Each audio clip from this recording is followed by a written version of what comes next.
Hello and welcome. I'm Dr. Sandra Marie, your host for Wild Soul Gatherings podcast, Happy Hour for the Spiritually Curious. I'm very grateful for all you wild souls out there. Thank you for joining us. I'm really excited for our listeners who will be meeting our guests. They will be sharing their unique gifts, their insights, their journeys, and so much more.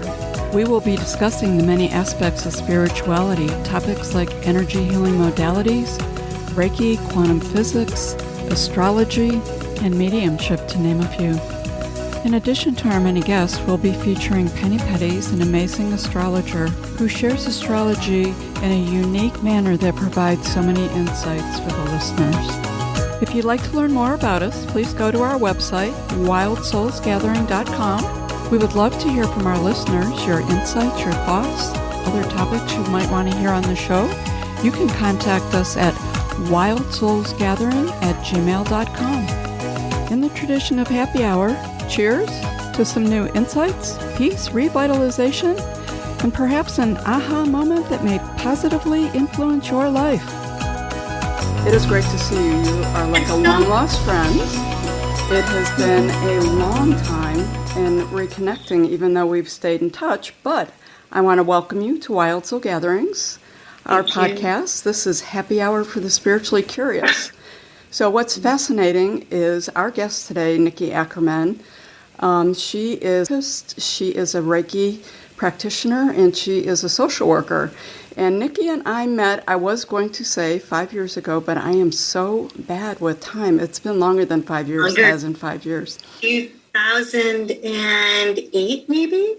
Oh, wow. Okay. Well, lots going on. Well, that would make sense because I was at the beginning of moving into the spiritual journey and path that I'm on now, to be honest with you. I remember that's when I woke up and had the message that I needed to become a Reiki master, and I had never heard the term Reiki before, what it was, how do you even find a teacher? And I think back in those days, it was very difficult. Like you couldn't Google Reiki and find out what it was. I talked to a lot of people. And somewhere along, we ended up in, either we had a person in common, but somehow we ended up in the same class with a wonderful teacher, Rowan. And we really got to know each other, and we truly became soul sisters at that time. Yeah. So we talked about these things so long ago, opening a business, doing different things. You had put action to this way sooner than I have, but we both kept ourselves immersed in this. So I know you have a business in Cleveland called Reiki Pagoda. And if our listeners want to get in contact with you after this podcast and, connect, ask questions, talk with you, they can connect with you at reikipagoda.com. I did look at your website recently, and I see that it's under construction. But I have to tell you that new banner, literally took my breath away. First of all, I love the color purples. But that flower and whatever, the energy that you have created with the simplicity of that, just spoke to my heart. So tell me a little bit what's going on with you, where you're at, a little bit about Reiki Pagoda and what you do with that.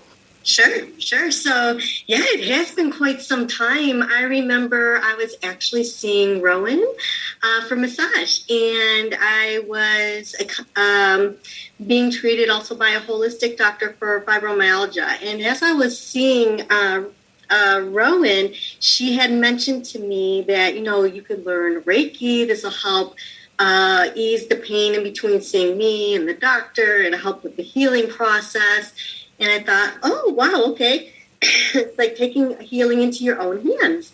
So I thought, okay, great. Well, I was a little slow to move on it, quite honestly. I think it probably took me about a year after she presented it to me. But I thought, okay, time is now. I'm going to learn this. And I really never expected everything to unfold the way it unfolded. I literally learned Reiki just to help me, just for me to have some comfort, to release some pain, and to go from there. Mm-hmm. What I didn't realize is at that time I have a history of anxiety, and it really decreased the anxiety for me and had elevated my mood. So with chronic pain, sometimes your mood can be affected and can create some depression. So over time, I was able to really stabilize with some mental health stuff as well as decrease the pain, which was the whole purpose of me going. I found that quite fascinating. And so I decided to take Reiki 1, just kind of learn about it, to work on myself, and it opened up a whole other spiritual journey. So I've always been a spiritual person, but it kind of just opened doors to a new way and continues to open doors for my path as well. And I see it in the people that I work with, my friends, you, everyone that implements Reiki into their lives. It just seems to be this like invisible best friend that opens doors for you. I would say that that's definitely a true statement. So a lot of our listeners may not be familiar with Reiki, as they may have heard the term. This may be something brand new for them. So do you want to do just a quick intro 101 as to what is Reiki and what is the energy that you're talking about? So Reiki is a non-invasive healing modality that was founded back 1800s by Mr. Usui, and it's a Japanese form of natural healing. It works with our biofield, so if you can imagine that we are more than our physical bodies, but we have this energetic body that is basically made up of particles, molecules, atoms, what have you. Most of us are made up of energy. And so when there is like a blockage or a disruption within that energy, we can notice it on a physical level, whether it be some kind of discomfort, it could be pain, it could be something like anxiety, it can result in many different things, or just even things are going the way we wanted to in life. And so when we can bring balance back into our energy field, it can really, it can shift how we perceive things, it can shift how we think about things, it can shift on the actions we take, and it can physically change us as well too. So that's kind of a lot of here and there with Reiki, but it's basically a simple modality. It's mostly known for relaxation and healing. So I like to say that there's so much more to it than that. But when you experience a session, it just feels so good to feel like you can just let everything go and just have this warmth encompass you and allow you to have the space that you need to have some peace in your life. I think you did that really nice, because it is simple, but it's very involved, because we've taken a number of Reiki classes. We started with Reiki 1, 2, then we went into the master classes. There's the advanced Reiki therapy classes, the art classes. And then even while we were new students and learning, came a new Reiki, the Holy Fire Reiki. And another one that actually I'm certified in. What was Karuna? Karuna. I was going to say there was one before Holy Fire. So we got into the Karuna, and I'm always amazed that every time I get an attunement, I take a class and I do practice the shift in the energy. It's intangible, but it's not. You can actually feel it, and you can feel it within yourself. And then there was Holy Fire. And I remember... So Holy Fire is a different change in it. William Rand introduced Holy Fire. He's sort of, I think, the father of Reiki in the United States, if you want to say that. He was the big player, we'll put it that way. And, you know, he still has a lot out there. He definitely studied under Usui.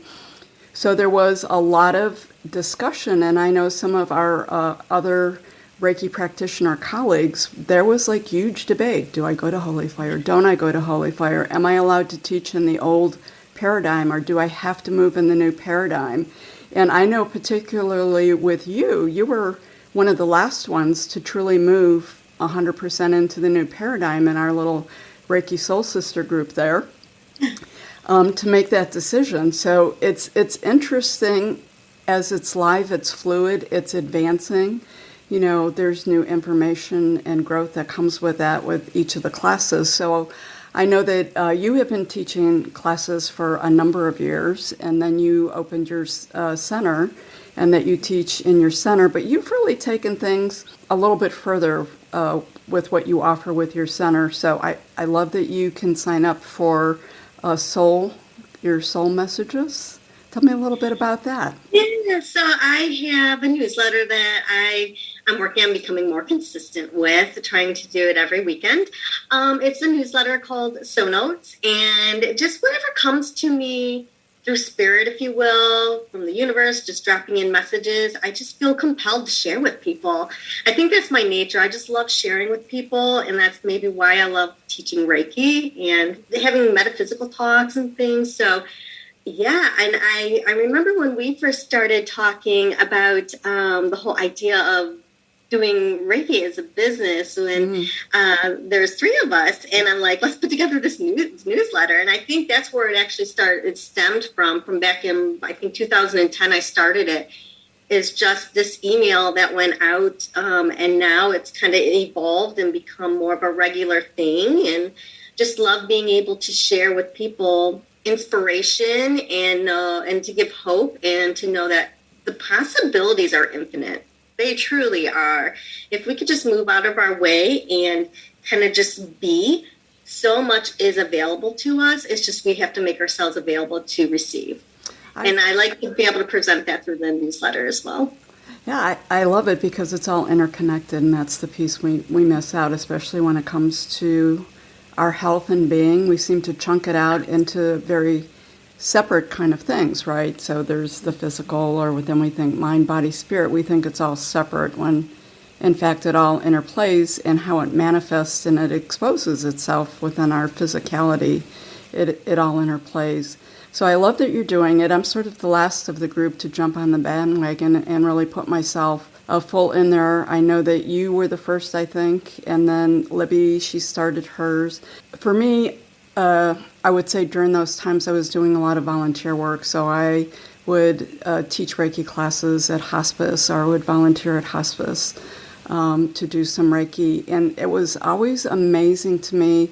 So we think of Reiki as a complementary. We always use the word healing, so you and I both work in the medical profession also, and you have to be really careful with that, right? So what does healing mean? How are you representing yourself? Are you misrepresenting yourself? So it is a complementary treatment. It's a therapy. We both have been practitioners where we have people that we have practice on, and it clearly made a difference and shifted their health, both mind, body, spirit. And then we both have used it personally, right? Because that's the gift of Reiki, is you can do it you could administer it to yourself as well as, have someone else administer it to you. And I was always amazed at the power with it. But in the hospice situation, when you think of healing, as with a lot of healthcare, you always think of curing, making better. But, part of healthcare is also accepting people where they're at and having them have peace and being able to relax into what the situation is. And there's a gift in helping people in transitioning. I want to speak my words carefully there. Again, you're not doing some kind of assisted medication kind of thing to help them along. This is very different. You're just helping them in their mind, body, spirit, providing peace with them. And it is truly, truly, truly powerful. It never amazed me. I was always amazed after going to the hospice care center where, people are really close to their transition most of the time, not all of the time. Some people walk out and go home. I mean, it's always way beyond us, right? Right. After some of the work that you do, how many people would then just transition? Mm-hmm. So it always amazes me, the different things. So the other thing I saw that you were offering on your website is the meditation. You talked about the soul notes. There was a meditation on there that really spoke to me, and I wanted you to tell me a little bit more about it. Okay. And, it was the loving kindness meditation. And when I was reading about the purpose of it, I'll use the word purpose, I was just like, wow. So can you share a little bit about that meditation and how it even came into your life and how you use it? Sure. Oh, gosh. So I don't know if it's right to say I'm an avid meditator. I've been meditating for many, many, many years. And I actually got started meditating when I was exploring Buddhism, and I was sitting with a Zen group, and that is part of the service. You sit, you release, you let go, you become one with all that is. And then they go into their teachings, the Dharma teachings, right? So I've been meditating for quite some time, and I'd also taken yoga. But when I was listening to a meditation online, I happened to scroll past one that was a loving kindness meditation. And I was like, oh, well, that kind of speaks to me. So I listened to it, and I was really impressed by the impact that it could have and it has had. So the meditation itself, I think it helps us with acceptance and compassion. So if we can hold more acceptance and compassion, it can spread throughout your home, your town, your state, country. It has this vibrational aspect, right? And we're all interconnected. So there's really no space involved. It exudes kindness and compassion. But the nice thing about the loving kindness meditation is there is a 5-step process. So the process of it is being able to hold kindness and acceptance for someone that you are like really close with. Say, I want to hold compassion for you, Sandy. So I would hold you in the space of offering love and compassion, and in a way that would bring about peace for you. And that seems so easy to do. What's that? I accept. Okay. So we find as we do that, we go through an observation process, right? So it's like, oh, yeah, it feels so good to do this. And then we kind of go back into meditation. We extend that same practice, offering love, compassion, peace, wellness, to someone that we don't really have a connection with, but we may see quite often. Maybe we pass in the halls of a school, maybe we pass in the halls at work, or what have you, maybe the store that you go to regularly, and we just think of the person, we offer that, and it's a little bit different. It's almost like, oh yeah, we can offer that to this person. So it's kind of a little bit of a shift of noticing the difference of intensity, if you will. And then as we get through that, then we offer to somebody that we have a bit of contention with, maybe someone we have disagreements with, someone that we maybe even have some angst to. And it's like, can I, which we can, offer that same level of compassion and kindness and acceptance to someone who we may have differences with and challenges with.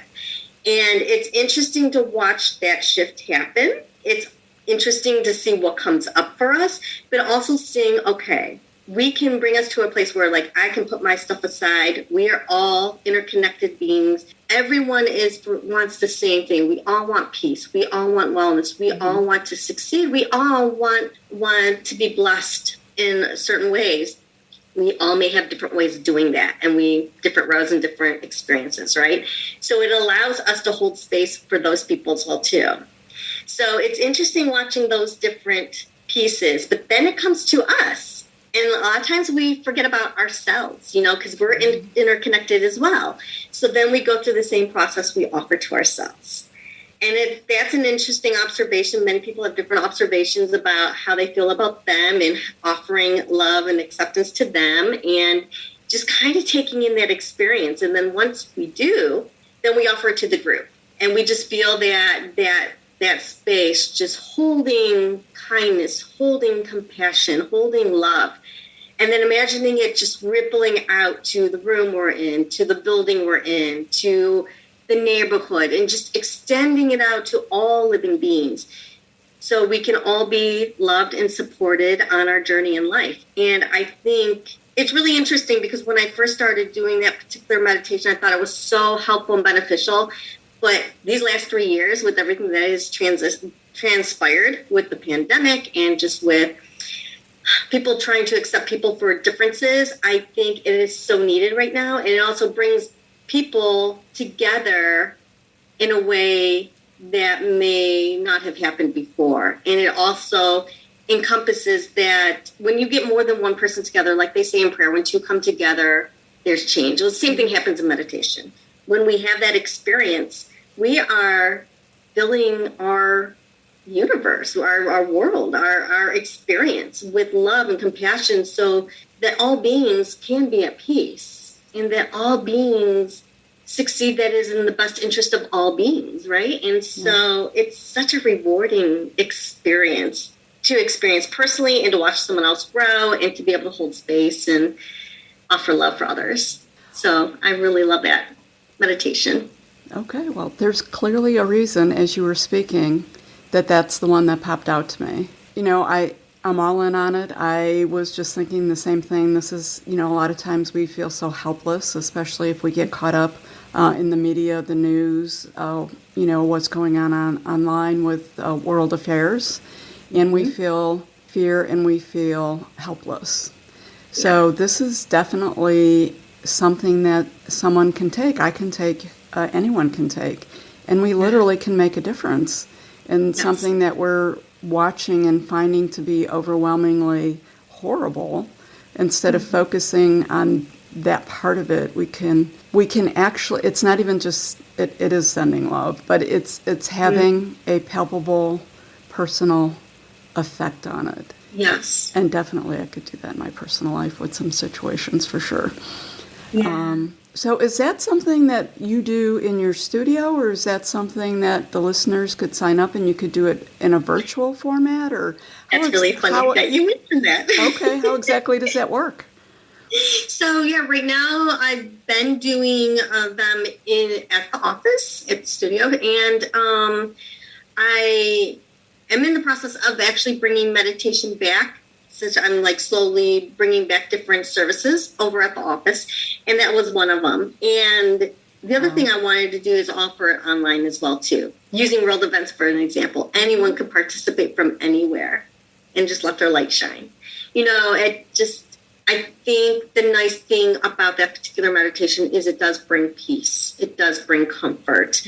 And that starts with ourselves, right? And if we can hold that space, then that ripple effect can have transpire through other individuals as well too. The other thing I will say about the meditation as well, so when we go through this meditation, while the whole point is kind of releasing any roles that we may have, any identities that we may have, and just getting back to the center of who we are, that releasing almost feels like a lack of control. A lot of people don't like, and I think that's what a lot of the stuff that we see on the media kind of triggers that aspect of us, like, I want to save, or I want to control this, or I need to fix this, or this needs to be changed. And everyone has their own perspective and their own experience, right? But the nice thing about meditation is when we can put that aside, because that's all that we're really doing, is we're just shifting our focus and bringing our attention to something other than. So when we do that, we're actually gaining control. So I know it sounds ironic, but that's what happens when we really get in alignment to our true essence, which is, I won't get in too much of a spiritual discussion. Well, look, this is a spiritual space. So we are getting in alignment with spirit, right? And it's something much bigger than us, but we are all extensions of, that we are all a piece of. And so when we tap in and become in alignment with that, that's going to emphasize what God is. Sometimes I don't use God. People have different associations, but the Creator is of goodness, is of God, is of bliss, is of abundance, is of prosperity. Fear is not of God. That is something that we've developed. You know, challenges, those are something we come across when we kind of get out of alignment from what is. And so the meditations, whether it be the loving kindness meditation, kind of brings us back to center, brings us back to what is. And that's what exudes from all of us. And when we do that, that's when the control comes back in, because we're letting go and letting be. So, and life becomes easier. That is so well stated. And as you spoke your words, it makes sense. It absolutely makes sense. So you talked a lot about, you said you've always been a spiritual person. I don't know, even as a child, you talked about, you used a little, you experienced Buddhism and different things. Can you just talk about your spiritual journey and how it felt to you, and if there was any times where it was difficult for you to talk about? We talk a little bit about people being in the spiritual closet, being uncomfortable with it, and then, it sounds like now, just speaking to you, obviously you're spiritual, that you're out of the closet. Was there a shift or a time that made that feel comfortable, or is that just depend on the venue that you're in at the moment? I will say it was a natural progression. But it wasn't something that was always easy for me. So I knew very young that I was different in that way, that I had this spiritual connection. I think the very first memory I had, I was in kindergarten or first grade, and we all had to line up waiting for the bus to take us home, right? And everyone was picked up and gone. My class or my bus line was the last one there, and it's me, about 12 dozen kids and a teacher, and we're waiting, and I start getting nervous. And I remember just being like, oh my gosh, how am I going to get home? How am I going to get home? What's going to happen? And granted, I only lived like maybe a mile away. But to a young kid, you're kind of like, oh, this is my routine. It's being disrupted. And I remember something speaking to me, if you will, saying, everything is fine. Everything is fine. You're going to get home. And then I don't know what it was, but I could just like feel it in my gut, like all is well, everything's gonna be fine. And wouldn't you know it, within like probably, I don't know, 45 seconds, a bus comes pulling in. And so it's kind of like, okay, that was really interesting. So, so, you know, that was my first like real experience of knowing there was something more beyond us. And I think that kind of got me really interested in understanding like, or becoming aware of angels and understanding what angels are and that sort of thing. So I've always had this fascination with angels ever since I was a kid. Just understanding like that there was this thing about energy, even though I didn't have a word energy for it. I just knew there was something unseen that was always present that seemed to be shifting. And it shifted the way I thought about things, and I just knew there was so much more, and I felt like it kind of filled me, and it like nourished me. And so I always remember being like a seeker of wanting to know more. And so I didn't grow up in a real religious family, at least my immediate family. The only time we would really go to church would be Christmas Eve, and that was it. But I always loved it because there was like family would get together with my grandfather and my cousins, my uncles, and my aunt. And so, you know, we'd all get together, go to Cleveland, go to church, and, you know, make a big day out of it. And just the service and everything kind of spoke to me. And then it was interesting that as I got older and I was really trying to learn more about spirituality, I thought church was the way to do that, even though I had these other interests in energy and metaphysics and understanding how things work. You know, they didn't always go hand in hand with what the church taught. And as a young adult, I thought, oh, well, let me go back to the Methodist Church. That's what I'm familiar with. And I would go and I would get some inspiration, but then it seemed like a lot of judgment and setting up for condemning people. And I'm like, but how does that fit in with all loving and what have you? So, you know, there was that discord going there. So, you know, I thought, well, I'll get my fill from what I need, but I'll continue studying other aspects. And then so as I continued my journey, I heard about Reiki when I was probably in my, I was going to say young 20s maybe. And I heard about Reiki. I was fascinated by yoga. And just meditation was something that really spoke to me as well. And just learning about these different ideas that there's these different beings like angels or what have you, right? And so I'm like, well, what is all this stuff? Like, what's going on here? You know, in astrology, I love astrology. So all these different aspects of how things kind of showed up in my life. And so I think as I learned Reiki, that really opened up my spiritual life and really resonating, like not always believing what we hear, not always believe what we see, because that's not really truth. That's kind of what we've manifested, believe it or not. Our senses are kind of like what kind of are roadmaps in a way from navigating this earth, but it's not always the very truth of our being, right? So I was trying to figure that out. And so I think Reiki really gave me the opportunity to explore that. And I think my when I was sitting with the Buddhism group, that really helped with that aspect as well, too, because it's more of a philosophy of living, if you will. At least to me, that's how I interpreted it, and made things a little bit more understandable with what resonated within me. Just kind of going those routes and understanding the universal laws, which started showing up in my life as well, too. So the law of cause and effect, the law of the thing I'm practicing right now, it's escaping my mind what the law is, but when you give your receipt, so there's these different laws of energetic laws that apply to life. And so I found those really interesting and just so beneficial. And as I started doing those and practicing more, I think where my transition came into place, I used to work full time as a crisis services manager for local mental health. And it was interesting because it felt like such a divide. It felt like, when I'm at my office and I'm working with my clients on a holistic way, I'm so in alignment with who I am, with how energy helps serve people in their highest best. And then I get into this other environment, right, where it's fast-paced. People are in crisis. Yep. Our staff has stuff going on, and just trying to be able to support everybody, but it's such a different energy, and you can feel it. It almost feels dense and thick when you walk in. Yep. And it's kind of like, wow, well, how can I bring that into this particular environment? And that was my intention.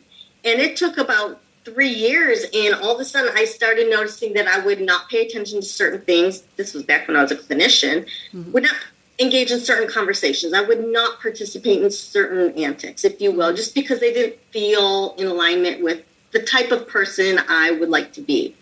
So I found it interesting as I started doing that, things started shifting there.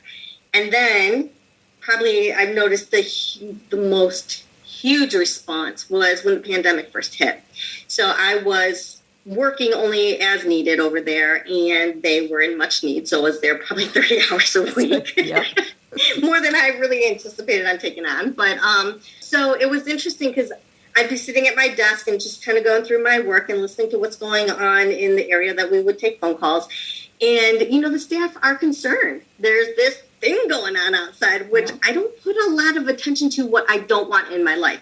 Yes, I'm aware of what's taking place and what's transpiring in our world around us, but I'd rather be the person who can stand back, observe what's going on without emotionally getting charged in on this reaction train that's going to feed it. So I don't watch news. I don't get into what's going on a whole lot with things other than that. So I think I protect my energy in that regards. But as the staff were talking, I remember the one day I just spun around in my chair, just sitting cross-legged, like, guys, let's focus right now, and so I just brought everyone back into the moment and just said, this is what's going on. I get it. This is outside of us, but what are the blessings that we have right now in our lives?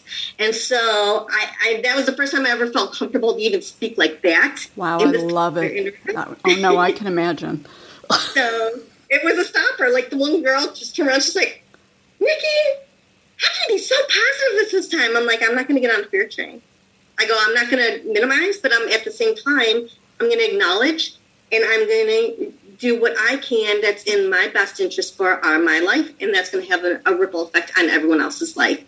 And like, we need to do whatever you're doing. I go, it's been many years of practice. And that's what spirituality is, though, isn't it? It's my practice. God, yes. It's putting things into practice. Yes. And so I noticed, and then it actually changed the relationship I had with my staff, because the staff were kind of like, they felt safe. Mm-hmm. They felt heard. They felt like they had someone they could go to and understood, and so at the same time, there was a lot of discrepancies going on over there. But at the same time, if I could bring someone a little bit of hope, even if it's in a really rough environment and with a rough job, it can be at times, I just want to bring peace to people. What a gift you are to so many people. Yeah, that all resonates with me on a lot of levels. I thank you so much for sharing your story, because I know that people listening are in all different steps. They're all on that path in different places. So it lets them know that they're okay, and it's okay, and that the train, like you said, the train moves forward. I most recently myself have been, I don't like to use the word struggling, but, looking at life from that direction. I live life with one foot on one path, and I live life with one foot on the other path. So very similar jobs, not the same, but very similar type of environments, and we both work in healthcare. And it's almost like on some levels, like you're collecting a paycheck for something you don't believe in, but you are doing things that help and make a difference. And, medicine is a legitimate thing. It's there. It heals people. It makes a difference. But then you have the whole spiritual aspect of it, and the whole, and the mind, body, spirit, and what that looks like. And I know recently you and I were talking about the mental health of our country, probably the whole world. And what I've come to realize most recently, someone that I know had suddenly lost her husband in a car accident, and she's got a number of children. She's got some special need children. And obviously she's struggling with all of this. It was very unexpected, and it totally disrupted her life. As we were talking, what she shared was, she was trying to get her kids into therapy, and she was trying to see a therapist. And she said, there aren't therapists out there. They're all booked. Like, you have to wait months to get an appointment.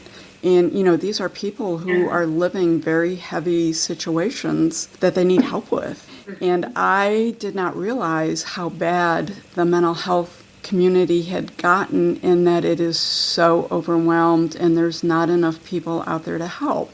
And we talk about a lot of this because what you do at Reiki Pagoda, and what I'm looking to do with this podcast, as well as this farm I bought that I'm transforming, into a retreat center for people to turn off and find themselves and, expose themselves to different modalities, is how do we leverage energy work, which you and I know can just rock the world in so many ways and help people in their lives. So there's this huge need out there.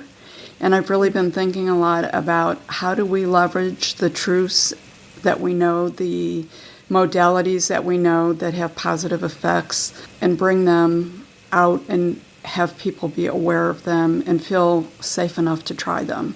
I did have someone recently tell me, it was sort of funny, and nothing about going to, therapy and one-on-ones. It was like they had done 3 years of therapist work with the one-on-one, and then they got into the energy work, and they were like, goodness, in 8 months I've made so much progress, and I feel so much better, and I've learned so much about myself, and I've let go than all that time that I spend in the traditional therapy. Not that traditional therapy doesn't work, it absolutely does, but it's still, it's a different option.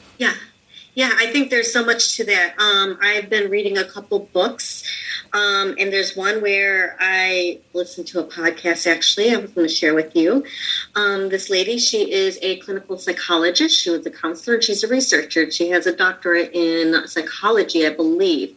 And she studied actually Reiki and how its effects on people with cancer. I just started the book, and like bringing down the anxiety and shortening the recovery time. And she was saying on the podcast, as well as in this book, how the energy work, when we work with the energy of the body field, it really is supportive. And she brings up a very good point. Medicine has its place. Traditional medicine does have its place. Conventional medicine, too, people are notified. But it doesn't have to be all or nothing, and it doesn't have to be this or that. They can work together. Mm-hmm. That's the one thing that is so wonderful about energy work, because they are complementary. And while medicine may treat one aspect of the healing process, the energy work is going to come in at another level and support that growth, if you will. So, and that change and that shift. And by doing that, that's when we start seeing the differences in feeling a little bit of relief, noticing differences in maybe if people are in pain or discomfort, noticing less anxiety, having more of an acceptance, and their bodies are working differently. Their minds are a little bit clearer. Things that used to bother them don't bother us now. I remember you telling a story that I share with some of my classes about how when you would get angry about driving, and now you did get angry after didn't get as angry driving after taking Reiki. It was so funny. But so, it's just interesting how when we really tap into the energy field, the benefits that it can have in our lives. And the other thing is, I think we are trained, especially in our culture, like this all or nothing thinking. Like people will come in even for sessions with me like, oh, I had this surgery and I just really want to reduce the pain, or I'm in this between stage with cancer and I got to go back for to get my levels tested, and just kind of in that in between stage. And it's kind of like, okay, so the interesting thing is their intention that they're coming for a session or sessions is really interesting, because not only will it help that, but it's going to help so many different areas, because we are interconnected. It's the energy field. The energy field connects with the way we think, connects with our physical body, it connects with our lifestyle, or getting in alignment with spirit, you know. And so nothing is really separate. And so sometimes I wish I could open people's eyes too and just say, this is great, we can work on that. Have an open mind and just see what else happens in your life that's different, that you happen to have shifts in, you know. I haven't said that to people, but I would love to sometimes, just to say, hey, how is things going in your life now, you know? So, but yeah, well, there just needs to be more of a coming together between the modalities. Yep, absolutely. I agree. They're both equally valuable, and bringing them together. I love the no all or none kind of, you know, concept with that. I totally am on board with that for sure. So one of the things that you talked about that I did want to touch on is you said when these folks come in to see you, they discuss what their intention is. When we're doing our energy work, we're just there, it's flowing through us, you know, we're not attached to any outcomes. But right. What is the value and the importance of that intention when they come in? I think it helps them get into an alignment what they would like to see an outcome to be. Because what happens is our minds create these narrow pathways, right, through habit. And so when we have certain thoughts that keep going through our mind, we can actually break that habit, that pathway, if you will, by focusing on something else. So if someone can state what they would like to see, what outcome they would like to have, it's kind of setting that seed. Okay, and what does that look like? What does that feel like? What would that be like for you? And then holding space, seeing the person in the best possible health, this best possible joy, the most peace, you know, and just the sense of freedom, like anything is possible, you know. When we can hold space for somebody in that respect, that gives them hope. And that starts changing their narrow pathways. And then when we start changing that, it becomes a little bit more believable for people, I believe. And that's when we start seeing the shifts and the changes, because you're changing the energy at that point. Yes. So when we make those changes and we change that energy, the energy is going to respond to how we are feeling and thinking. If we have a belief about something and you believe this and this and this is going to happen, well, sure enough, it's going to show up in your life, whether it's positive or negative. Absolutely. So we just need to embrace how powerful we are, and that we are creators, and we are our own creators, and that even with our creations, as you said, that the outcome we've created, it just may not show up the way that we thought it was going to show up. When you look at things retrospectively, sometimes you get your biggest, okay, this is all starting to make a little more sense here. Yeah. And what the beauty of it all is, I read this in another book as well. So I'm an avid reader. I love reading. Yeah. So one of the things that happens is every moment's a new moment, right? Mm-hmm. Everything that's existing around us now, even if it's bringing us some angst or whatever, it's already created. We've already gone through the creation process. That's already done. Every moment's a new moment. So if we can shift our thought right now to be something that we want and desire, and imagine it happening right now, and that we are living that life, or we are actually the person that we imagine that we are being. If we can hold that for a period of time, then that's going to have to manifest at some point. We just don't have to worry about the house. That's up to the universe. That's up to God. We will get led. We would have to take inspired action. We can't just sit on the couch and meditate and say, oh, boom, life is great. You know, I mean, we can hold that, but we're going to get signs of action that makes us feel really good that we have to jump on. And then that's what puts it into motion, so that we can start having the things that we want and desire in life to actually happen. It's kind of like being a kid and playing. Absolutely. I love the term inspired action. Mm-hmm. So there's, you know, because a lot of people listen to Abraham and the vision boards, and, they put a lot of energy and action to the creation of the first part, Yes. and then they wait for it to, I'll say magically happen, but everything does actually magically happen. But you do have to put some action, but I like the inspired action. That is such a beautiful way to put it. Yeah. The other thing that you spoke to that I did want to also highlight is, and I do a lot of personal work on this, letting go of the how-tos, right? So I create, my intention and a pathway, and I think that I have to figure out how to get to that endpoint versus just releasing it to the universe, trusting and knowing it'll happen. And literally, I get in my own way of all of this, or I make the path really go very zigzag when it could flow out very nicely because I get stuck in the how-tos.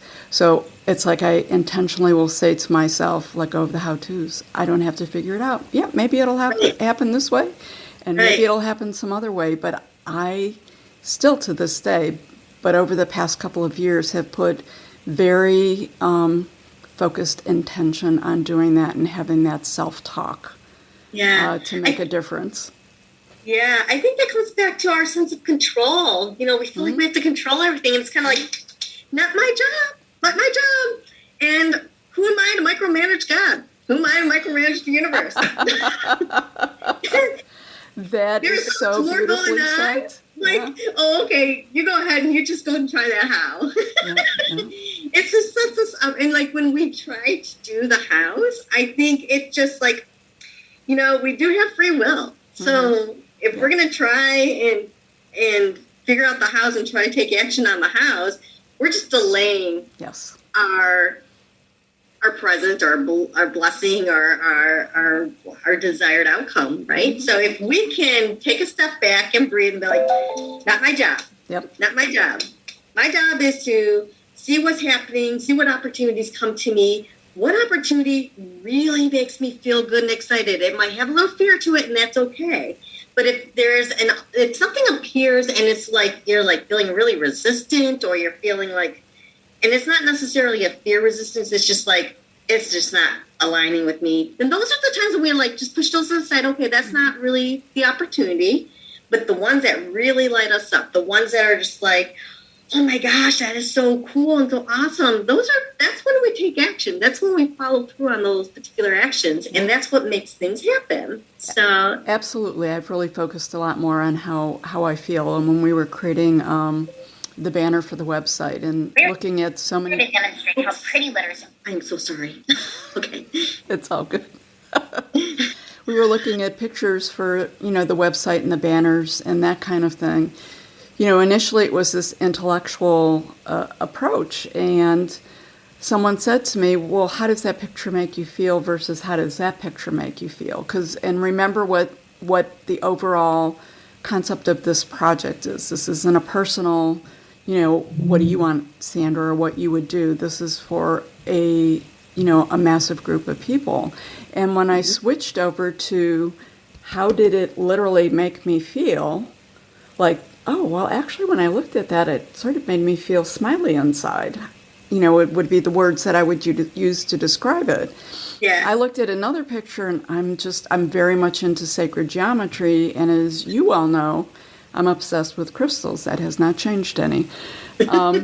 So I love sacred geometry and the different colors and stuff, but when I looked at it, it gives me a great spiritual feeling, and it can give me an energy shift. But is that something that I want to put in a banner on my website? Because it doesn't make me feel warm or fuzzy inside.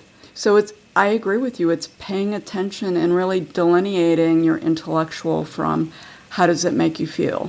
So I get the yucky feeling. And you're right. It's a message. Pay attention to the message.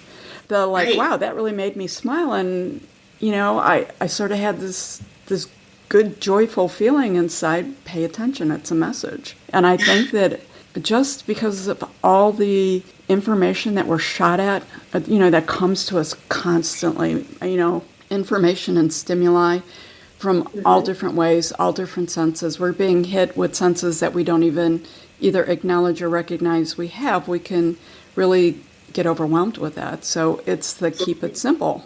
how did this make me feel? Wow, I didn't even realize that I had an interest in that. Perhaps I want to investigate that a little bit more.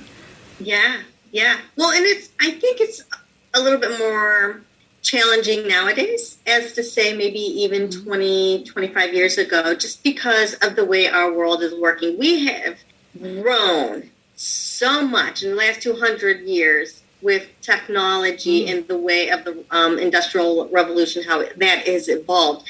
And what has transpired, while it has been so beneficial in many areas of our lives, the one thing that it has happened that I think is a disservice is that we are expecting things instantaneously. We are very reactive. We have very low tolerance. We have very low patience.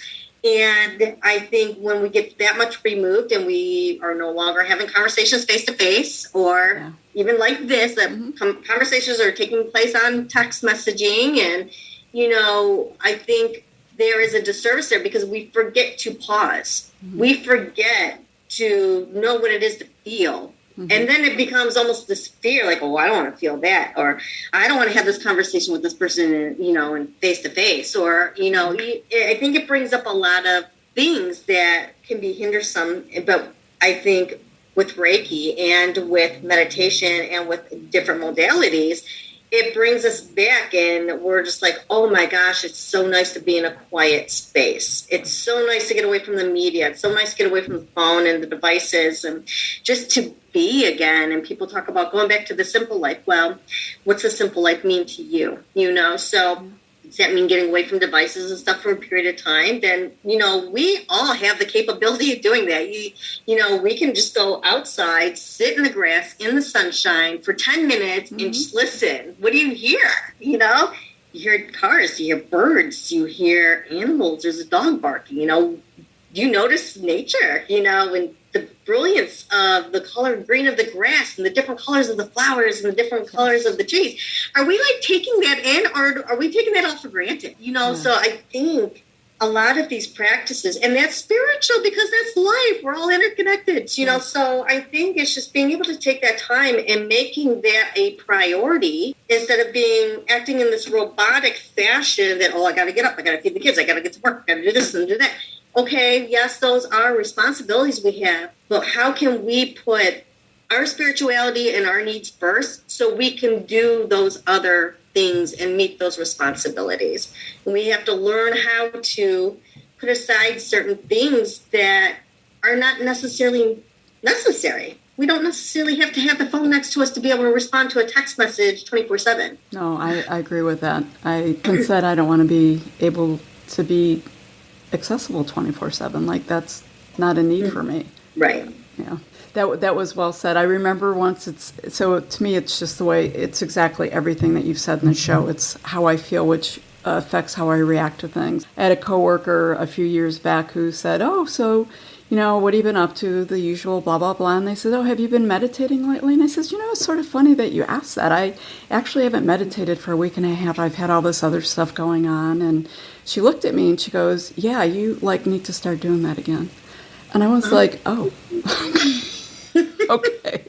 So I was fascinated that there was a shift in my energy, and I'm sure how I was responding or how I was to be around that I wasn't aware of, that someone from the outside connected that dot immediately. And I was like, I still think of it to this day because it was a very powerful 60 seconds of my life, to be very honest with you. Yeah. And yeah, it's truly just that simple. I agree with you. It's the turning the pyramid upside down, so to speak, with what the priorities are, 100%.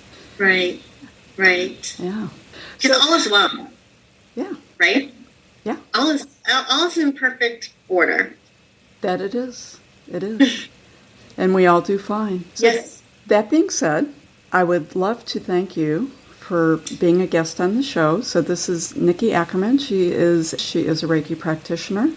You can reach out to her at reikipagoda.com. I'm actually very fascinated myself and going to have some side conversation with you over this meditation series because I think it's something that would definitely affect my life. I know that there are some world meditations that William Rand and different people do. I'm doing a series on, it's called the Park Bench series of Mastering Alchemy, and it's specifically focused on elevating the energy of the world and bringing peace and love everywhere and healing with everything that is going on globally. So they're very specific initiatives for the greater good, which affects our greater good, because as you said, it's all connected. I would like to remind our listeners they can also get a hold of us at wildsoulgathering.com. There will be information about Nikki in our show note. Her contact information and what she does will also be in the show notes. So Nikki, that being said, is there any thoughts that you would like to leave for the listeners? Just be in the moment. Enjoy the ride. Absolutely. And don't take life too seriously, and just learn to accept and just be. Awesome. Yeah. I'm very appreciative. Thank you for coming. And until we meet again, I would like to remind everyone, please embrace your wild soul. I hope I can get you on the show again. Yeah, I was thinking that too. Okay. Yeah.